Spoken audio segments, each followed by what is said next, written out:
Welcome back to Low Country Spotlight. Man, this show goes by so quickly. I think it's because we have such a great time here. And we're so happy that you always take the time out to join us. I always like to thank our audience because we do what we do because you allow us to.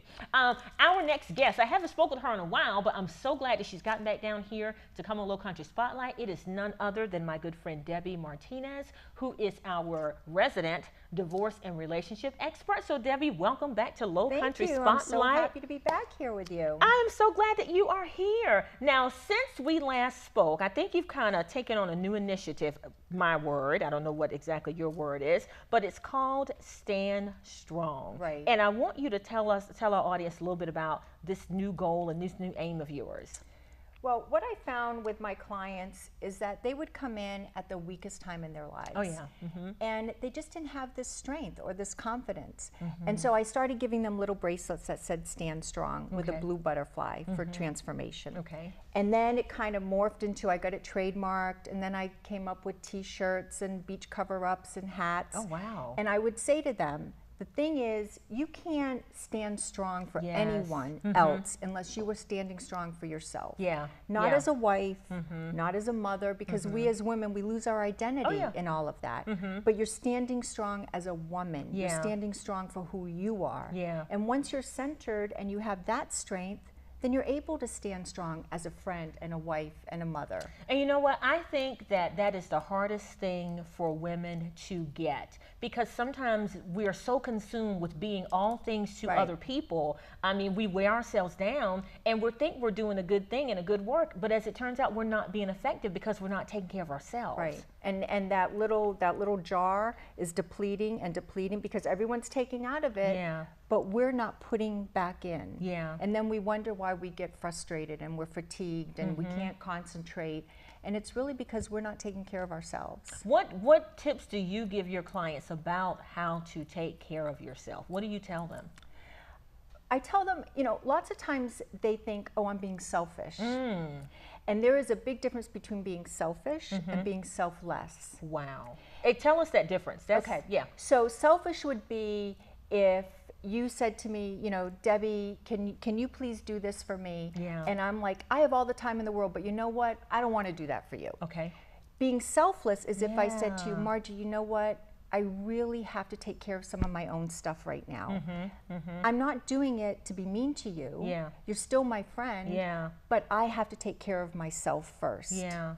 And there's the difference. So people think, well, if I don't run my children to every ball game and every party and everything, I'm being selfish. And you're not. If you're depleted, you're being selfless by saying, I have to stop and I have to take care of myself. How do you deal, though, with the disappointment that may come when you say, you cannot go to this party this weekend because I am tired and I need to get some sleep. Oh, mother's guilt. Yeah. Or, you know, if your husband wants you to host this wonderful, huge dinner party at the house and it's like, honey, I have had a horrible week with the kids and with all these other things, I can't do it. How do you deal with mother's guilt from the pressure we put on ourselves, and then also the disappointment from people around you that you want to please?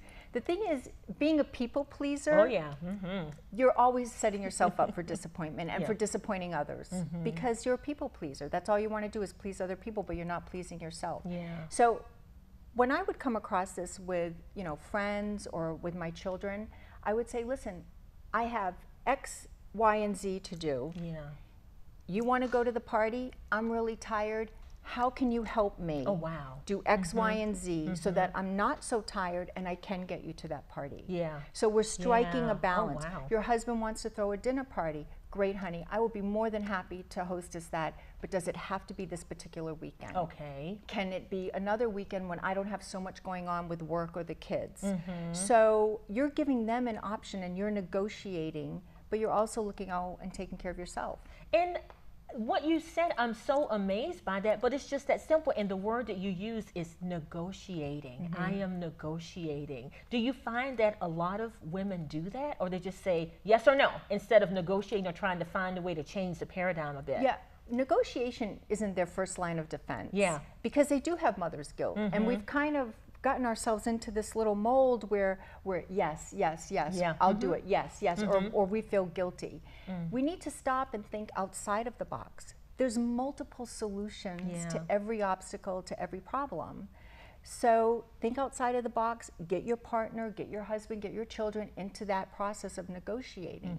Let them know there are other ways. You might not be able to go to the water park this weekend because I'm really busy, but maybe we can go next weekend, and start that line of open communication between everyone. Wow, wow. Now let's move on a little bit, because you and I were kind of talking about some other things that we want to get into in terms of Middleton Place and attending some events. Let's talk a little bit about the importance of being able to get out and enjoy yourselves and just really meet new people and make new connections and enjoy this wonderful low country area in which we live. Right. You know, there's a lot of single people here, and not everybody has a best friend that they can run out with on a weekend, or they have a date or whatever. So what are you gonna do? You're gonna sit at home and feel sorry for yourself? Yeah. So there's so many things out there, whether it's you just pick up and you go bowling, or you pick up and go to Middleton for the wine tasting. Even go to the trampoline place. Oh yeah, that's I mean, there's so many things that single people can do by themselves. And I really encourage my clients when they sit there and they say, oh, no, no, no, I can't go to places by myself. Yeah. Well, you know what? Then that's their first homework for the week, is even if it means you go to Dunkin' Donuts and you sit there and have a cup of coffee by yourself, you have to feel comfortable doing things by yourself. Yeah, and I will admit, when I was single for a long time, I just wouldn't go out. I would be the person sitting at home flipping the channels because, you know, either a girlfriend couldn't go, or you know, another friend or acquaintance was busy, and it's like, well, I guess I'll just sit here by myself. But then how are you going to meet people? Exactly. They wonder how come they don't have dates, but they're not out there just meeting people. Yeah. Forget even just dating, just meeting new friends. Yeah, I don't know what clicked in my head or in my spirit or whatever, but then I got to the point where I'm like, well, I'll just go and have dinner, even if I have to sit at the bar and talk to the bartender. Right, exactly. And it was kind of, you know, you dip your little toe in the Little pool baby and, steps. you know, and see how things go. Yeah, baby steps. How do you encourage people that are just, for whatever reason, they're intimidated by going out alone, they're nervous or anxious about it? How do you encourage them to take that initial step? Well, if they're my clients and that's part of their homework. It's a homework. You have an assignment. This is your assignment, and you have to answer back to me. And you'll be surprised knowing that they have to answer to someone. They don't want to come back in the next week and say, oh, I didn't do it. So they will force themselves. Yeah. But if you're not my client, I always say, listen, what's the worst that can happen? Yeah. Face the fear, walk through it, and what's the worst that can happen? Yeah. Not much. Exactly. And I think that that's so important to remember. Face the fear. Yeah. What's the worst that can happen? You know, no isn't going to kill you.